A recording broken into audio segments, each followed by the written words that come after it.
শিলিগুড়িতে পালন হলো আন্তর্জাতিক মাতৃভাষা দিবস।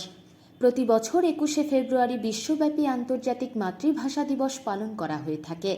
সেই মতো এদিন শহর শিলিগুড়িতেও শ্রদ্ধার সাথে পালন করা হলো আন্তর্জাতিক মাতৃভাষা দিবস ও শহীদ দিবস।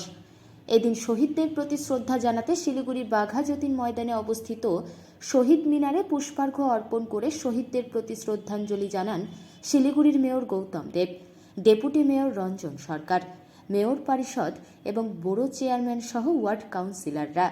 এছাড়াও অন্যান্য রাজনৈতিক দলের নেতৃত্বদের পাশাপাশি শিলিগুড়ির বিভিন্ন স্বেচ্ছাসেবী সংগঠন, বাংলাবাদী সংগঠনের সদস্যরা এদিন শহীদ মিনারে পুষ্পার্ঘ্য অর্পণ করে শহীদদের প্রতি শ্রদ্ধাঞ্জলি জানান।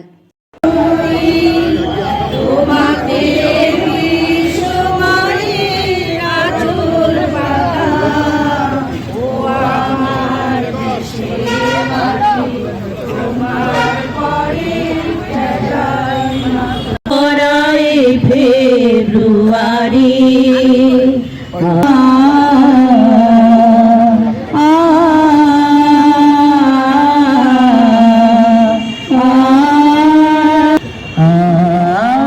আমাদের প্রাণের আবেগের দিন, ভাষার মর্যাদা রক্ষা করতে গিয়ে যে শহীদরা আন্দোলন করেছিল বাংলাদেশের শিলচরে, পরবর্তীকালে বিভিন্ন প্রান্তে অবৃহত্ত বাংলা, তার ফলশ্রুতিতে বাংলা ভাষা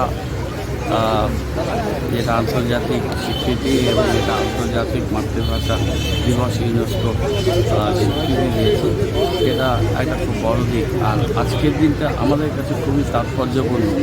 এই বিশেষ দিনে আন্তর্জাতিক মাতৃভাষা দিবসে রাজ্যের মাননীয় মুখ্যমন্ত্রী, যিনি বাংলার সংস্কৃতির বহমান যে প্রবাহ তার প্রধান পৃষ্ঠপোষক, তিনি আসছেন এবং আজকে কাঞ্চনজঙ্ঘা ক্রীড়াঙ্গনে তিনি আন্তর্জাতিক মাতৃভাষা দিবসে তার শ্রদ্ধার্ঘ্য জানাবেন। বিশেষ অনুষ্ঠান মাতৃভাষা দিবসে হবে। এত বড় অনুষ্ঠান শিলিগুড়িতে আগে হয়নি।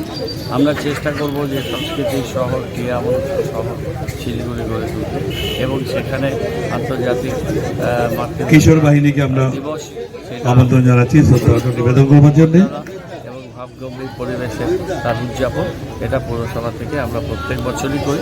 এবছর এই উদযাপন আরও একটি বিশেষ মাত্রা পেয়েছে মাননীয় মুখ্যমন্ত্রীর উপস্থিতি।